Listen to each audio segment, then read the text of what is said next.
Exodus chapter 7, verse 16. It says, "The Lord, the God of the Hebrews, has sent me to say to you, let my people go, so that they may worship me in the wilderness."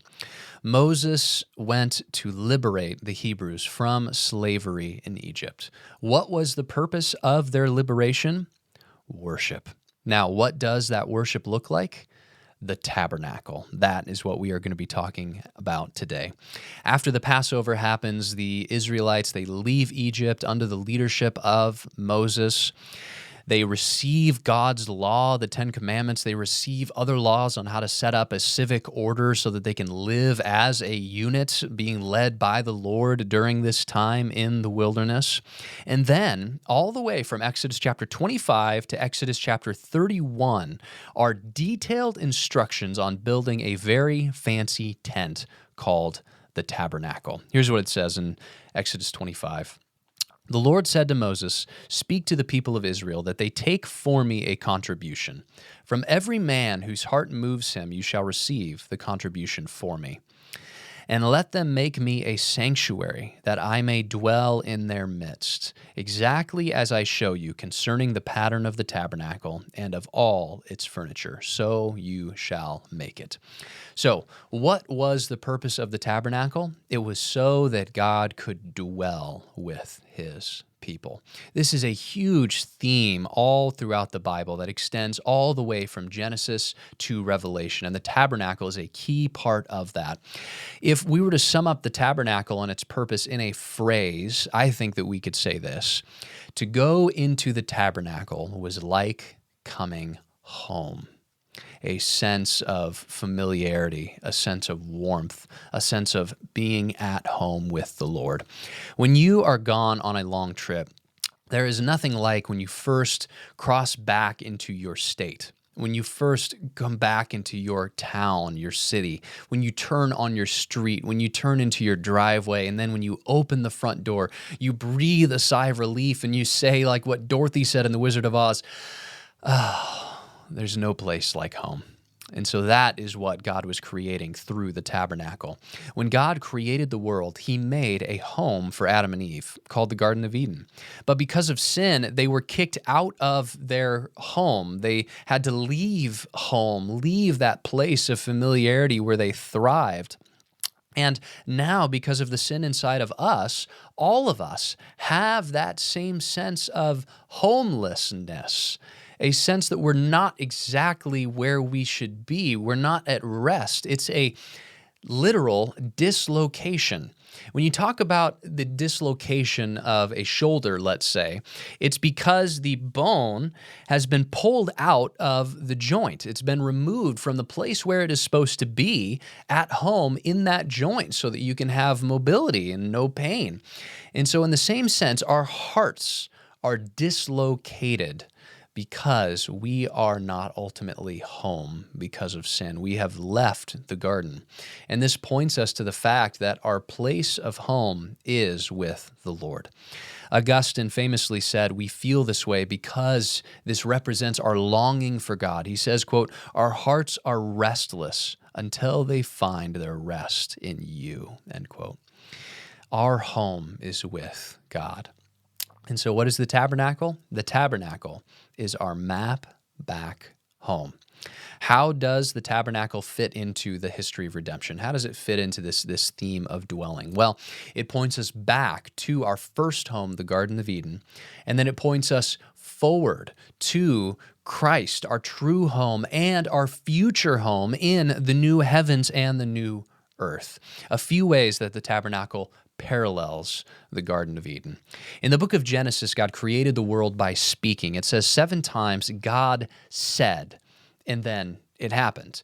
In the book of Exodus, when God is giving instruction to Moses, 7 times it says God said to Moses.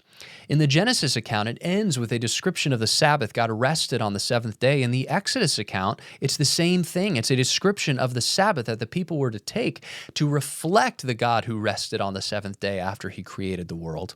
The garden is said to be a place of gold and onyx. Those were the same materials to be used in the building of the tabernacle.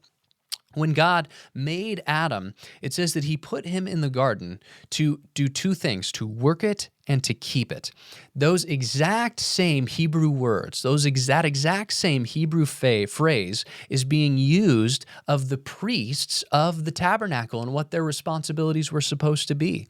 They were to be new Adams, working and keeping the new garden, the place where God dwells. There was a golden lampstand that was made with almond cups, and the candles were always supposed to be burning.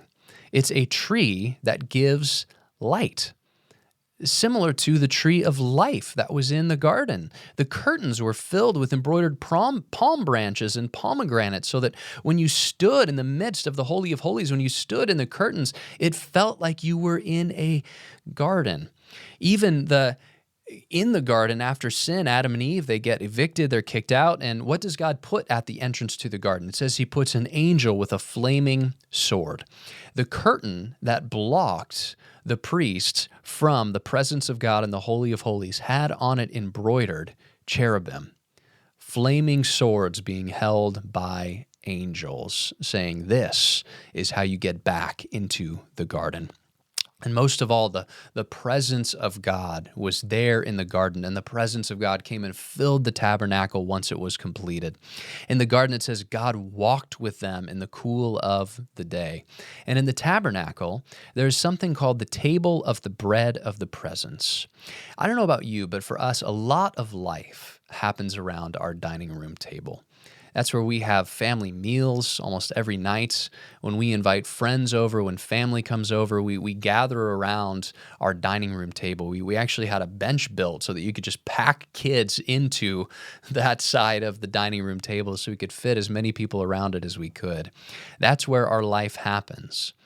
And in the same way, there was to be a table in the tabernacle that always had a meal on it. Always had bread on it. There's nothing more comforting than coming home to a warm meal.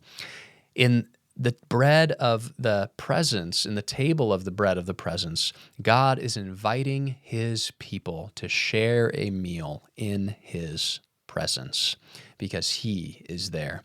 Even the position of the tabernacle is significant. It says that the entrance was specifically to be put on the west side.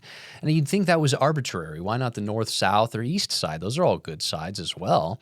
Why was it to be put on the west side? Because in the Garden of Eden, after Adam and Eve sinned, it says that God sent them out to the east of Eden. They went to the east of Eden as they were leaving the garden. And so every single time that an Israelite walks into the tabernacle, he is walking back towards the direction of Eden. He's walking back into the garden. What does all this mean? God is calling his people home. In God's house, there is always a light on through the lamp. There is always food on the table, and God is always ready to welcome you into his presence. Maybe today you feel distant from God. There's always a light on. There's always a warm meal ready to be shared in his presence. The tabernacle was God moving into their neighborhood. You cannot get to God on your own, but God in the person of Christ has come down to you. You see this in the book of John, chapter 1. John 1, it says this, "In the beginning was the Word, and the Word was with God, and the Word was God."